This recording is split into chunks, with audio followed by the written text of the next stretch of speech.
हर झहर दल कर इति आयोजी हर झहर दल कर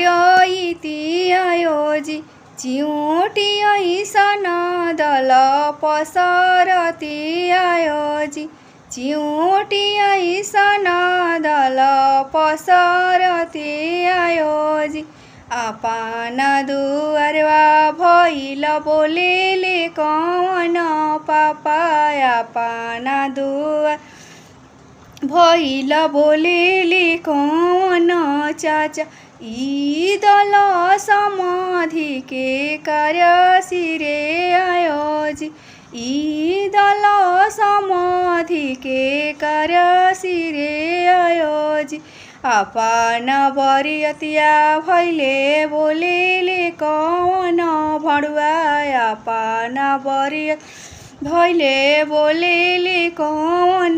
भणुआ ई दल समाधि रौरे सिरे आयोजी ई दल समाधि रौरे